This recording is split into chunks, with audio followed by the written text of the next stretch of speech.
पश्चिम बंगाल के 2026 चुनाव एक ऐसा राजनीतिक भूकंप जिसने सच में दशकों पुराने समीकरणों को रातों रात पलट कर रख दिया। आज के इस एक्सप्लेनर में हम बिल्कुल गहराई में जाएंगे और समझने की कोशिश करेंगे कि आखिर हुआ क्या था। बिना किसी देरी के चलिए शुरू करते हैं।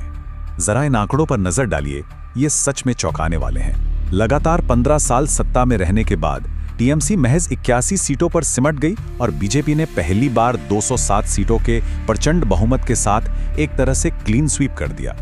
यह सिर्फ एक चुनाव नहीं था, यह सत्ता के पूरे केंद्र का पलट जाना था। और इस भूकंप के झटके बिल्कुल टॉप तक महसूस किए गए। सोचिए, खुद मुख्यमंत्री ममता बनर्जी अपनी ही घरेलू सीट भवानीपुर से चुनाव हार गईं और उन्हें हराया किसने? उनके ही पुराने सहयोगी शुभेंदु अधिकारी ने, जो चुनाव से पहले दल बदल कर गए थे। इस हार ने साबित कर दिया कि हवा का रुख और सत्ता का संतुलन किस तरफ शिफ्ट हो चुका था। तो अब सबसे बड़ा सवाल, क्या ये नतीजे बंगाल की जनता की मूड में एक असली बदलाव थे, या फिर जैसा कि कुछ लोगों का मानना है, ये एक पूरी तरह से मैनिपुलेटेड प्रक्रिया का नतीजा था? क्या ये जीत निष्पक्ष थी या कुछ और ही चल रहा था? आइए घड़ी के सुइयों को थोड़ा पीछे ले जाते हैं और देखते हैं कि पर्दे के पीछे आखिर कौन से विवाद एक साथ टकरा रहे थे। Section 1, the voter roll controversy. एक भी वोट पड़ने से पहले ही जो आंकड़ा सबसे ज्यादा चर्चा में था वो ये था, 91 लाख से ज्यादा वोटर। जी हाँ, राज्य के लगभग 12% मतदाताओं के नाम रातों रात वोटिंग लिस्ट से गायब हो गए। इतनी बड़ी संख्या में नाम कटना कोई मामूली बात नहीं है और यहीं से इस चुनाव की निष्पक्षता पर सबसे गंभीर सवाल उठने शुरू हुए। और ये सब अचानक नहीं हुआ। इस टाइमलाइन को देखिए। अक्टूबर 2025 में एक स्पेशल इंटेंसिव रिवीजन शुरू होता है। बात इतनी बिगड़ जाती है कि फरवरी 2026 तक आते आते सीधे सुप्रीम कोर्ट को दखल देना पड़ता है। उसके बाद अप्रैल में वोटिंग होती है और मई में काउंटिंग। चुनाव से ठीक पहले वोटर लिस्ट में इतना भारी फेरबदल, ये राजनीति के सामान्य नियमों से बिल्कुल परे था। अब इस पर दोनों पक्षों के दावे बिल्कुल विपरीत थे। टीएमसी का सीधा आरोप था कि चुनाव आयोग ने पक्षपात किया है और जानबूझकर माइनॉरिटीज को वोट देने से रोका गया। वहीं बीजेपी और चुनाव आयोग का स्टैंड बिल्कुल क्लियर था। उनका कहना था कि यह कोई बाहरी साजिश नहीं, बल्कि इलीगल माइग्रेंट्स और फर्जी नामों को बाहर निकालने का एक बहुत ही जरूरी क्लीन अप प्रोसेस था। सेक्शन 2, एंटी इनकम्बेंसी और करप्शन के आरोप। वोटर लिस्ट के मुद्दे से आगे बढ़ें तो जमीन पर एक अलग ही दुविधा चल रही थी। टीएमसी का पूरा फोकस अपनी सफल वेलफेयर स्कीम्स पर था, जिसने लोगों को सीधा फायदा पहुंचाया। लेकिन बीजेपी ने अपना एजेंडा बिल्कुल सेट रखा।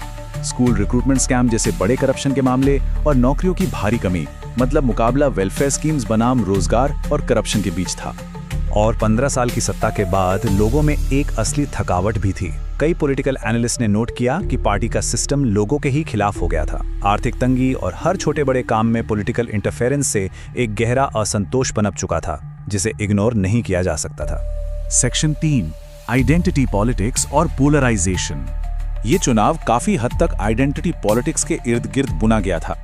CAA यानी सिटीजनशिप अमेंडमेंट एक्ट को तेजी से लागू करने का प्रॉमिस, मतुआ कम्युनिटी का भारी सपोर्ट और अर्बन बनाम रूरल डेमोग्राफिक डिवाइड, इन सब ने मिलकर हिंदू वोटों का एक ऐसा जबरदस्त कंसोलिडेशन किया जिसने माइनॉरिटी वोट बैंक के प्रभाव को काफी हद तक संतुलित कर दिया। जमीन पर इस धार्मिक ध्रुवीकरण का असर कैसा था, इसे इस एक वोटर के बयान से समझा जा सकता है। दीदी ट्रैक से भटक गई हैं और सत्ता में रहने के लिए सिर्फ मुसलमानों को अपील कर रही हैं। ये महज एक कोट नहीं है, ये दिखाता है कि कैंपेन के दौरान किस तरह से पोलराइजेशन का सफलतापूर्वक इस्तेमाल किया गया। सेक्शन 4, इंफॉर्मेशन वॉरफेयर और टैक्टिक्स। अब जरा इन नंबर्स को देखिए। ये लड़ाई सिर्फ बैलेट बॉक्स तक सीमित नहीं थी। पूरे देश के 25% फेक न्यूज के मामले अकेले बंगाल से आए। सुरक्षा और वोटर इंटिमिडेशन को रोकने के लिए 2400 पैरामिलिट्री कंपनियों की भारी तैनाती हुई और ईवीएम से छेड़छाड़ के आरोपों के चलते 15 बूथ और पूरी एक कॉन्स्टिट्यूएंसी में रीपोलिंग करवानी पड़ी। ये आंकड़े बताते हैं कि हालात कितने टेंस थे। डिजिटल फ्रंट पर तो एक अलग ही लेवल की जंग चल रही थी। एक वायरल वीडियो बहुत चर्चा में रहा, जिसमें एक स्टेट मिनिस्टर को वोटिंग से ठीक पहले रिश्वत लेते हुए दिखाया गया था। बाद में पता चला कि वो एक डीप फेक था, पूरी तरह से AI जनरेटेड। ऐसे हथखंडों ने पूरे इलेक्शन प्रोसेस में अविश्वास का एक खतरनाक माहौल बना दिया। इन सब के बीच इंस्टीट्यूशंस पर से भरोसा बिल्कुल खत्म हो गया था। बड़े नेताओं की बयानबाजी देखिए, एक तरफ बाघ के शावकों की तरह लड़ने की बात हो रही थी, तो दूसरी तरफ आधी रात को ईवीएम चेक करने को सिर्फ ड्रामाबाजी कहा जा रहा था। ये पर्सनल अटैक्स दिखा रहे थे कि राजनीति किस स्तर तक आ चुकी थी।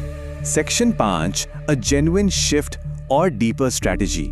तो इन सभी कड़ियों को अगर हम एक साथ जोड़ें तो क्या तस्वीर बनती है?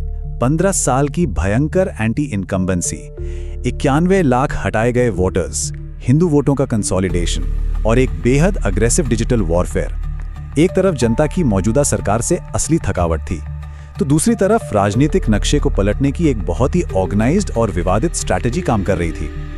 और जैसा कि स्पष्ट है, कहानी अभी खत्म नहीं हुई है। 5 मई 2026 की ये डेट लाइन देखिए। मुख्यमंत्री ममता बनर्जी ने चुनाव के नतीजों को पूरी तरह से रिजेक्ट कर दिया है और इस्तीफा देने से साफ इनकार कर दिया। उनका आरोप है कि पूरी वोटिंग प्रोसेस को मैनिपुलेट किया गया है, जिसका मतलब है कि ये विवाद अभी लंबा चलने वाला है।